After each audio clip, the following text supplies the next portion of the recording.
யாதும் ஊரே யாவரும் கீழிர் தீதும் நன்றும் பிறர் தரவாரா நோதலும் தனிதலும் அவற்றோர் என்ன சாதலும் புதுவது அன்றே வாழ்தல் இனிது என மகிழ்ந்தென்றும் இளமே முனிதல் இன்னாது என்றதும் இளமே பெரியோரை வியத்தலும் இளமே சிறியோரை இகழ்தல் அதனினும் இளமே.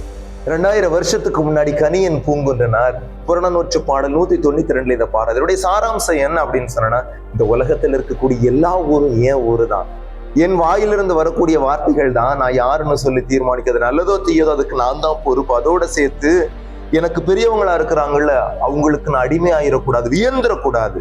அதே போல எனக்கு சிறுமையா இருக்கிறாங்கல்ல அவர்களை எனக்கு அடிமையாக மாற்றிவிடக்கூடாது. இதுதான் சைக்காலஜில எமோஷனல் மெச்சூரிட்டி அப்படின்னு சொல்லுவாங்க. அதாவது என்னுடைய செல்ஃப் ஒர்த்தை அடுத்தவங்களுடைய செல்ஃப் ஒர்த்தை வச்சு நான் கம்பேர் பண்றது, அடுத்தவங்களுடைய ஸ்டேட்டஸை வச்சு கம்பேர் பண்றது. கம்பேர் பண்ணாதீங்க.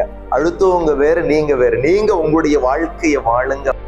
உண்மையான மனமுதிர்ச்சி என்பது யாரையும் உயர்த்தி உன்னை தாழ்த்தாமலும் அடுத்தவர்களை தாழ்த்தி உன்னை உயர்த்தாமலும் இருப்பதுதான்.